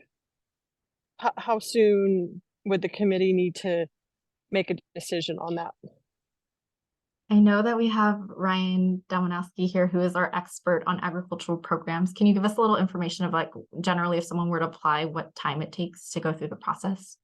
Yeah, so Linda, to kind of answer your question, the program that we have the specific program for the community of Shafter, but it's actually a larger program that's district wide. And so this program, the Low Dust Harvester program, it's open to anyone throughout the entire district. But again, this specific money has been allocated to Shafter. So I say all that because even though we've allocated the $5 million that was specifically set aside for Shafter community, the program's still open and it's open to anyone. And so growers in the Shafter community can still apply and still receive funding. It's just we've already spent the specific amount that we've set aside for the program.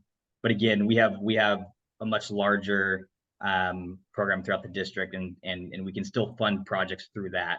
And so with that background, it usually takes probably anywhere from 8 to 10 months if someone were to apply today through that low dust harvester program. Granted, I think it'll be much quicker because it used to be a lot longer, but we received a lot of additional funding again for our district-wide program, kind of the larger picture one. We received a lot more funding for it, so things are going a lot faster. So realistically, if someone applies today, they should be able to get a new harvester for next year's harvest season. So if you know anyone, send them our way, and we'd be more than happy to get them going. And like I said, realistically, about right now, if they were to apply, they'd be pretty close to being able to receive a new harvester for next year's harvest. But it still will take some time. So by no means is that a guarantee. Seeing that we're already in November, and I know a lot of growers have to place orders usually in springtime for new equipment.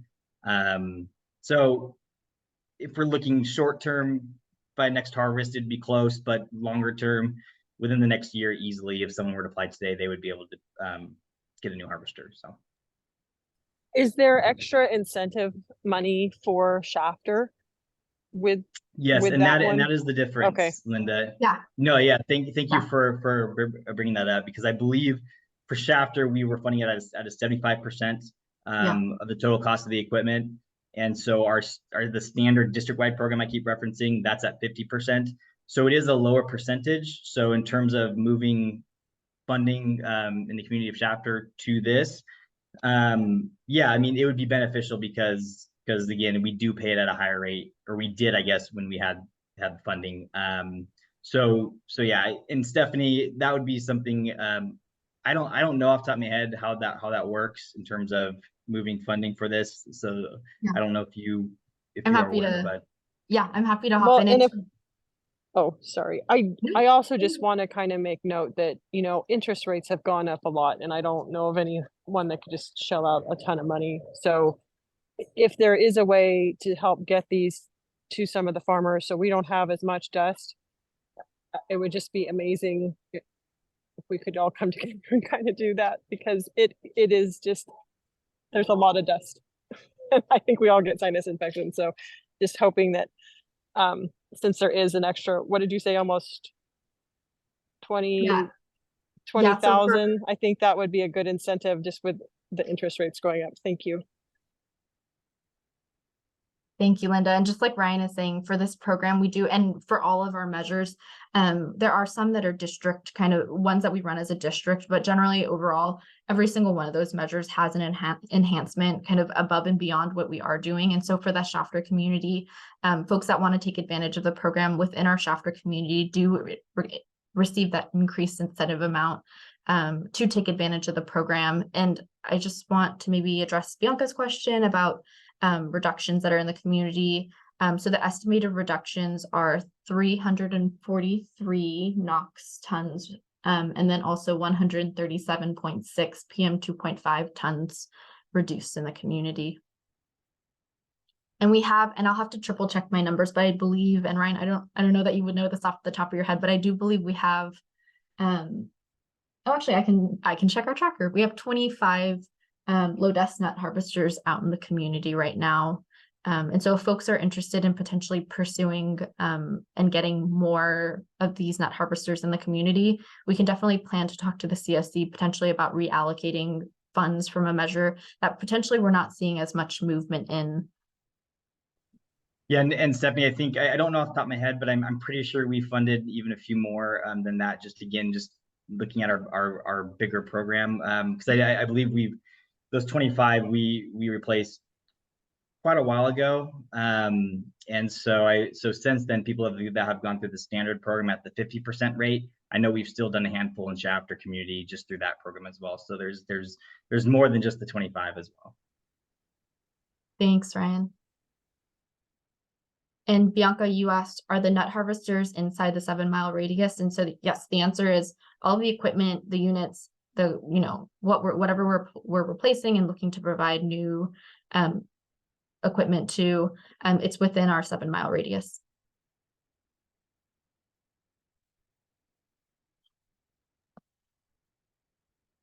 Thanks, Steph. And just wanting to lift up Linda's comments in the chat. This is Jam speaking, by the way. Lifting up Linda's comment in the chat. I think it'd help with some of the agriculture barriers that we didn't get on certain roads. Pointing out that Highway 43 gets bad, so appreciating that wonderful we'll be putting them on Lerdo, but were there other areas addressed as well? A couple of questions.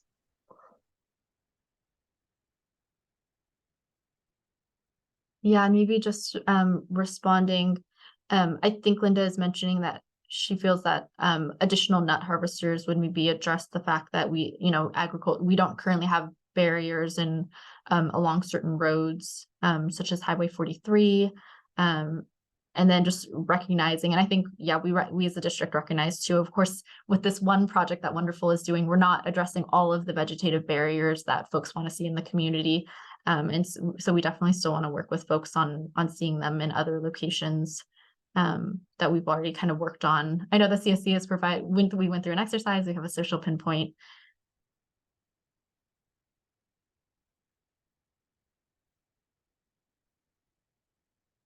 Bianca has a question in the chat on, is that area 43 or is it outside the area or within the radius?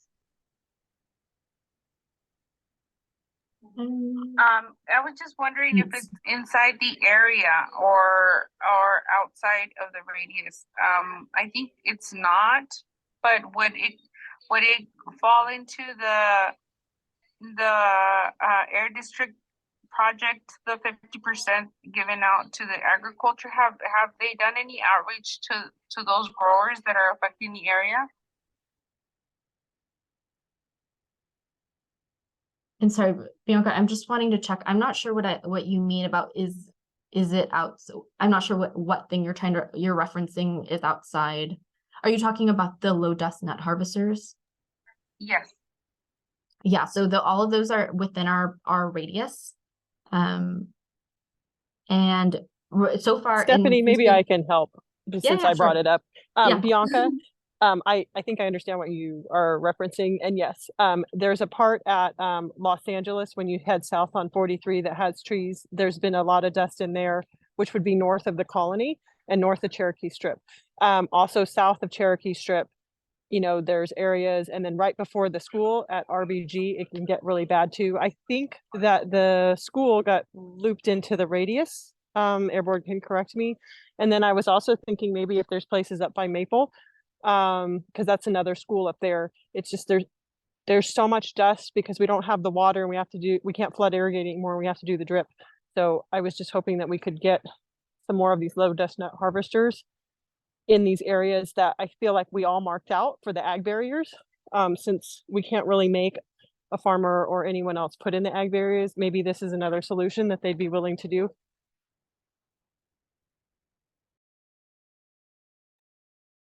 Gotcha. Thank you for clarifying, Linda. Yeah, we can definitely, if it's of interest and folks are like on the CSC are interested in potentially supporting or discussing that low dust nut harvester measure and potentially about moving funds to support more low dust nut harvesters.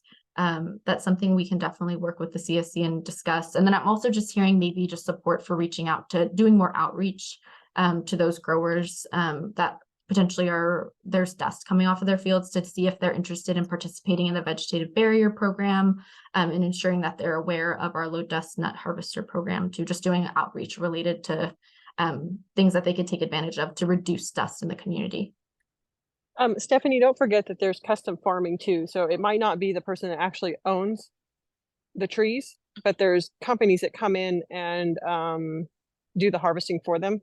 Gotcha. I have no idea how to get a hold of those people. Maybe the Farm Bureau, or maybe Yes, when you contact the owners, they could get you in touch with those, because I feel like there is that aspect too that we need to reach out to. Maybe those people would be willing to get some low dust nut harvesters. Yeah, thank you for that suggestion. And I do know that our outreach team has worked with the Farm Bureau, but can continue to maybe do some more targeted outreach about ways to reduce dust in the community and potentially taking advantage of the vegetative barrier program that we have.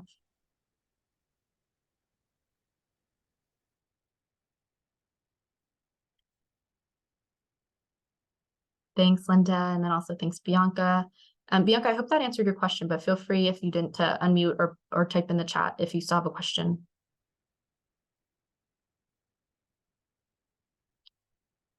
With that, I have, and thanks, Bianca. I see your comment. The Ag Commissioner has information on growers. Appreciate it.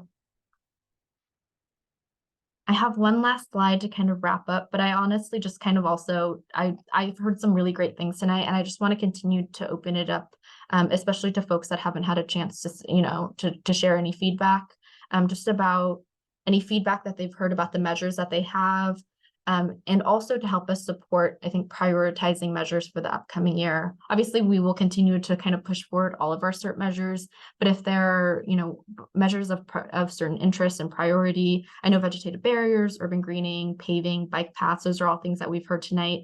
But we definitely want to hear from you all of upcoming priorities that you all have as we're thinking about starting up meetings again in the next year. So I'm going to share my screen, wrap us up, and then just happy to take any general feedback about CERP implementation.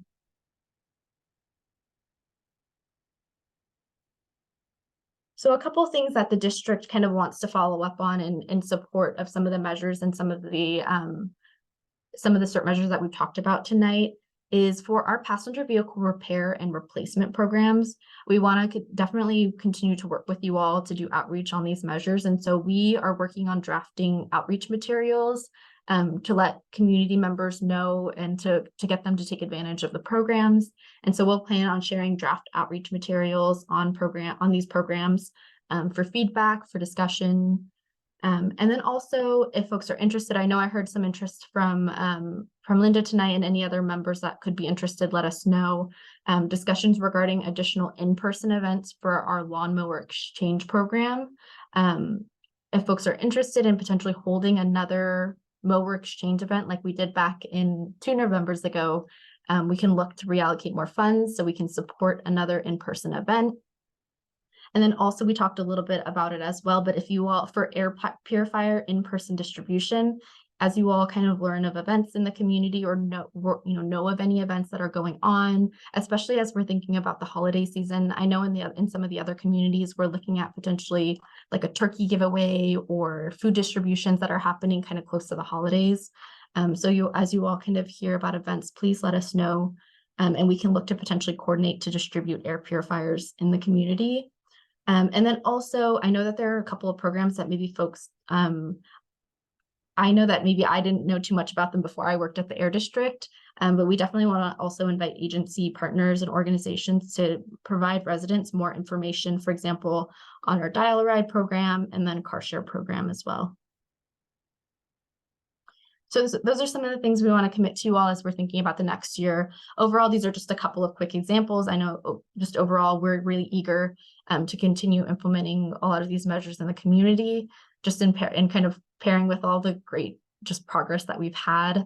I just want to take a moment also just to thank the CSC. I think you all, I see so many members that have been with this committee kind of from the start that have really, been crucial and essential to providing feedback, to giving us guidance, direction, recommendations to move forward these CERT measures. And so really all of this cumulative progress that we've seen tonight is really just a reflection of the work that you all are doing as community members, as you all are doing, as you being advocates in your community for this program. So just wanted to take a moment to thank you all, and thank you for your commitment to improving air quality in the Shafter community. And with that, I'm happy to maybe close off this presentation. And I know we have maybe just a quick standing updates to close us off, but I do think we have a few minutes to continue to hear feedback, hear CSC priorities for the upcoming year. And so with that, I'm going to stop sharing my screen and happy to hear from any CSC member.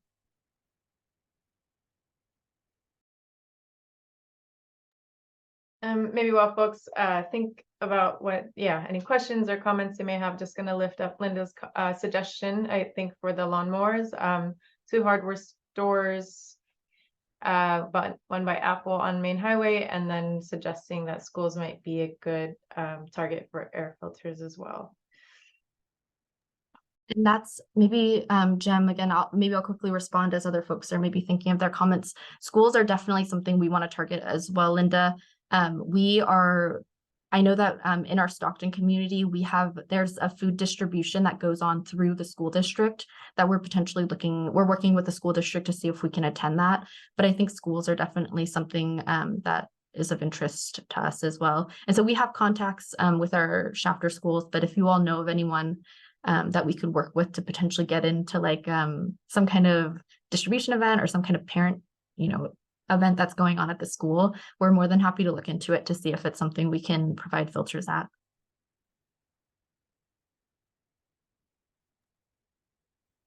Awesome. Thank you, Steph. We'd love to hear from the CSC folks. Any thoughts, any reactions you have of the CERT measures that Stephanie just went over? I know is a lot, but does it feel aligned with what you were all hoping for as we reflect on the year? Any particular measures of interest that you want to lift up or prioritize, or maybe have questions or concerns about? This is your floor, this is your meeting, so we'd love to hear from you.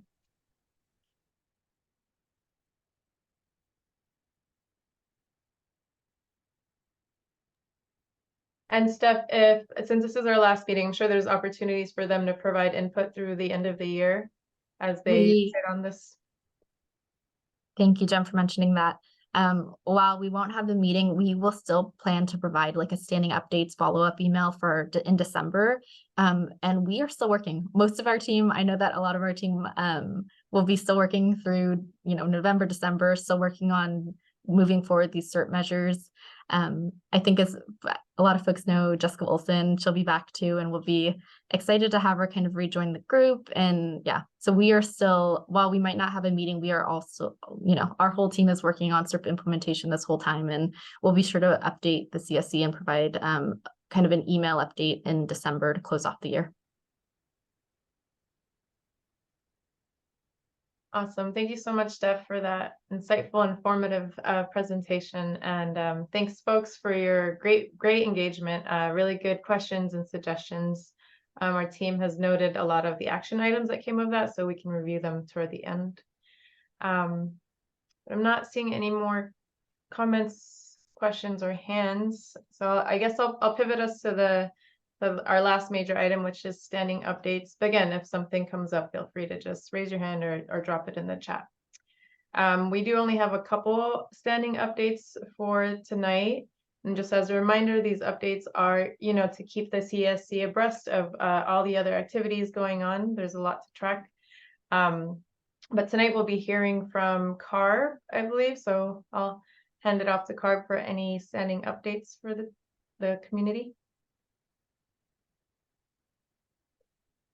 Jem, this is Stephanie. I'm looking through the room. I see CARB individuals, but not our CARB liaison, Cameron. And so I do know that I think they are taking a little pause on attending all of their meetings, and they're still available, but I do think that's probably why they're not here tonight. But we will follow up with them via email to provide you all any CARB updates that they might have. Sounds good. Thanks, Steph. And I believe the only other update that we have planned for is a area district. Thanks, Jem. And I think we've covered all of our air district updates in our very long presentation. Awesome. All right. So I guess that's all for what we had in the agenda. But are there any other agencies that want to take the time to provide any updates for the community? Anything helpful for us to be tracking, activities or events that might be good for the community to know about?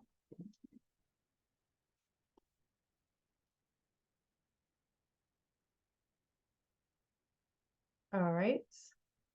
Not seeing any hands. Okay, so I'll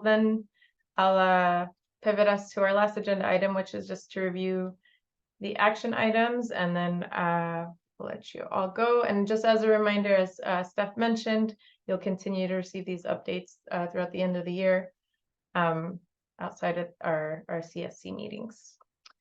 So I will now share my action items tracker just to make sure we captured what folks requested, mostly from the Air District tonight. This is a chance for you all to kind of review ensure we captured it accurately, and if there are any clarifying questions or suggestions, we can edit them as we go. So our first action item is, again, to send hard copies of the materials that were covered today. So the Air District will be doing that after tonight's meeting. If there are any, I guess, topics or, yeah, any materials missing here, please feel free to let us know and we'll add it to the list. Otherwise, the next agenda item is to share the locations of the EV chargers. And these, again, as a reminder, these are all publicly accessible. The next one is to bring the CSC updates on Air District meetings with the City of Shafter, and we'll update the CSC if there's any opportunity for them to join any of these meetings.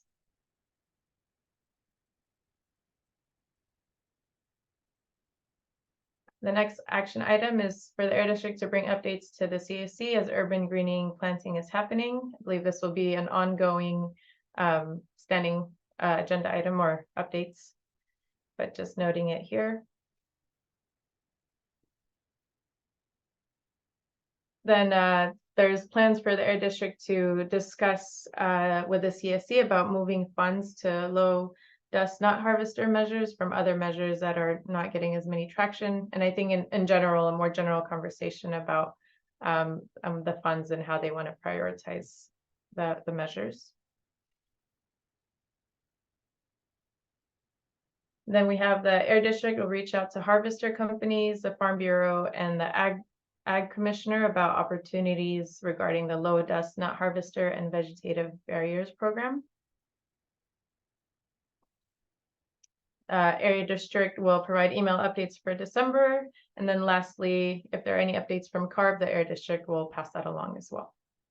Are there any questions, clarification, or suggestions with any of the items we've reviewed?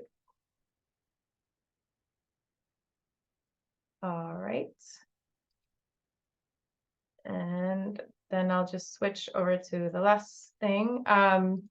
Just as a reminder for folks, usually we have our agenda setting meeting on Mondays, but for this month, we'll have it this coming Thursday. It'll be at 3 p.m., so a bit earlier in the time and in the time of day and in the week. And then since you all know that today is our last CSC meeting of the year, the next one will be on Monday, January 8th at 5 p.m. Still on Zoom. And that actually should be January 8th, 2024. Oh, we are. Good catch. We're not going back in time. Good catch. Sorry, yes, that will be January 2024, January 8th. Unless somebody has a time machine, and then that would be cool. Then we can redo the CERT measures all over again. All right. Awesome. I think that brings us to the end of everything we had to share for you all, but we would like to open it up for any public comments or any questions here. The floor is yours, community. Or if there are any announcements that you'd like to make to your fellow colleagues, please feel free to use the space.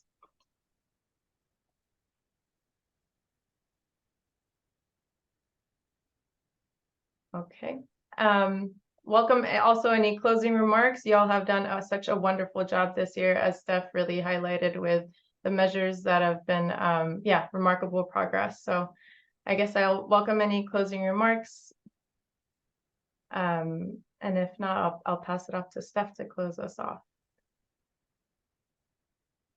I guess before that, I see a comment from Bianca. We should reconsider on giving extra to the growers for nut harvesters. There's been a lot allocated to growers and no changes have happened in the area. Thanks, Bianca. I definitely think we can plan to bring back a couple of these things to our agenda setting meeting to see if folks want to see it at the January meeting. That sounds good. I know we've kind of heard both sides of it now, so happy to see what folks are interested in at the agenda setting to bring back for January's meeting.